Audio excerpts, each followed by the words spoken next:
Kami dari kelompok 5 akan membahas tentang pokok kandungan Al-Quran. Berikut nama-nama dari kelompok 5. Pertama, ada Vina Novita, ada Umu Zahrona, dan juga Yogi Ardianto. Pertama, kita akan membahas akidah. Akidah adalah tali pengikat batin manusia dengan yang diyakininya sebagai Tuhan yang Esa, yang patut disembah dan pencipta serta pengatur dalam semesta alam ini. Akidah sebagai sebuah keyakinan kepada hakikat yang nyata, yang tidak menerima keraguan dan bantahan. Apabila kepercayaan terhadap hakikat sesuatu itu masih ada unsur keraguan dan kebimbangan, maka tidak disebut akidah. Yang kedua ada ibadah. Ibadah merupakan bentuk penghambaan diri seorang manusia kepada Allah Subhanahu wa Ta'ala. Ibadah secara etimologi, kata ibadah berasal dari isim masdar atau kata benda yang berasal dari bahasa Arab, yakni abada, ya'budu, ibadatan, wa ubudiyatan, yang memiliki arti beribadah, menyembah, mengabdi kepada Allah Subhanahu wa Ta'ala, atau dengan kata lain al-tanassuk dengan arti beribadah. Yang kedua ada ibadah secara terminologi. Ibadah adalah puncak ketaatan dan ketundukan yang di dalamnya terdapat unsur cinta yang tulus dan sungguh-sungguh, yang memiliki urgensi yang agung dalam Islam dan agama, karena ibadah tanpa unsur cinta bukanlah ibadah yang sebenar-benarnya.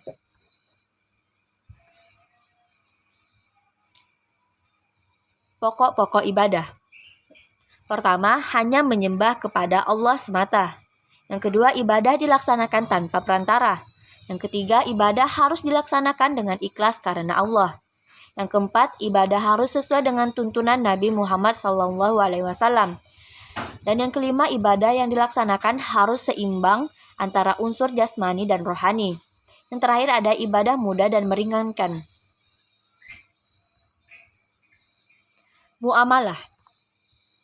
Muamalah secara etimologi berasal dari bahasa Arab, yaitu a'malu yu'amilu muamalatan wa imalan, yang memiliki arti berinteraksi, bekerja. Sedangkan pengertian muamalah secara terminologi memiliki beberapa pengertian, yaitu: pertama, muamalah adalah hubungan antara manusia dalam usaha mendapatkan alat-alat kebutuhan jasmaniah dengan cara sebaik-baiknya sesuai dengan ajaran-ajaran dan tuntunan agama. Yang kedua, muamalah adalah hukum yang mengatur hubungan individu dengan individu lain, atau individu dengan negara Islam, dan atau negara Islam dengan negara lain. Yang ketiga, muamalah adalah peraturan-peraturan yang harus diikuti dan ditaati dalam hidup bermasyarakat untuk menjaga kepentingan manusia.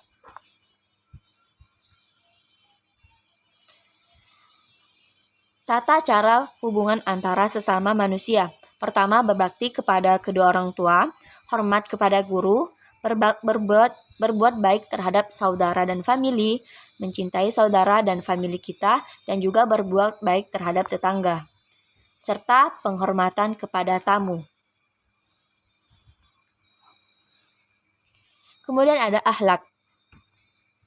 Akhlak dalam bahasa Arab berasal dari kata khuluq, yang berarti tingkah laku, perangai, atau tabiat.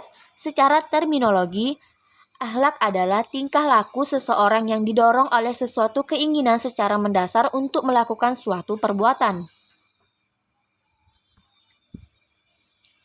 Pokok-pokok akhlak Islam. Pertama ada berlaku benar, jujur menunaikan amanah, dan juga menepati janji. Syariat. Syariat Islam dalam bahasa Arab adalah syariat Islamiyah, yaitu hukum atau peraturan Islam yang mengatur semua sendi kehidupan umat muslim.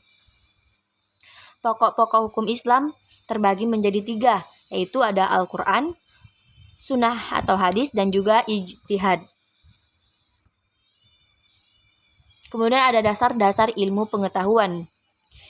Ilmu atau ilmu pengetahuan adalah seluruh usaha sadar untuk menyelidiki, menemukan, dan meningkatkan pemahaman manusia dari berbagai segi kenyataan dalam alam manusia. Ilmu memberikan kepastian dengan membatasi lingkup pandangannya. dan kepastian ilmu-ilmu diperoleh dari keterbatasannya. Dipandang dari sudut filsafat, ilmu terbentuk karena manusia berusaha berpikir lebih jauh mengenai pengetahuan yang dimilikinya. Dalam Islam, pada abad pertengahan dikenal istilah sains mengenai waktu-waktu tertentu. Ajaran agama yang pelaksanaannya sangat terkait erat dengan sains dan teknologi, seperti untuk menunaikan ibadah haji, berdakwah menyebarkan agama Islam diperlukan kendaraan sebagai alat transportasi.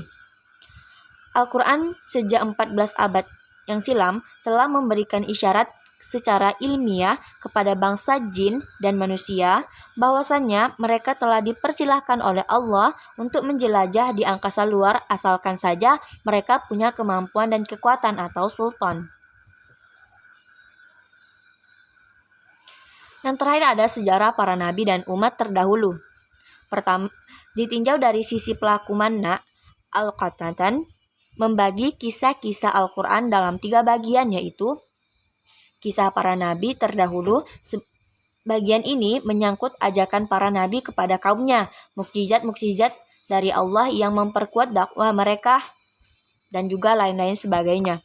Yang kedua ada kisah yang berhubungan dengan kejadian pada masa lalu dan orang-orang yang tidak disebutkan kenabiannya, seperti kisah orang-orang yang keluar dari kampung halamannya, Talut dan Jalut, anak-anak Adam, penghuni gua, dan juga lain-lain.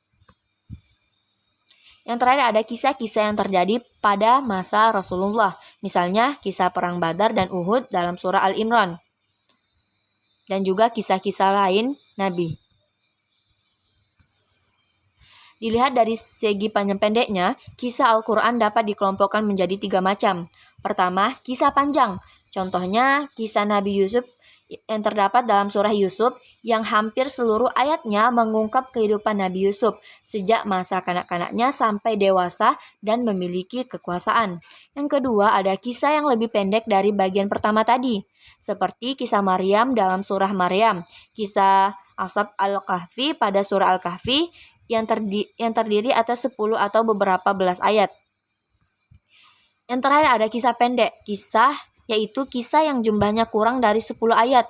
Misalnya kisah Nabi Hud dan Nabi Lut dalam surah Al-A'raf, kisah Nabi Soleh dalam surah Hud, dan juga kisah-kisah lainnya.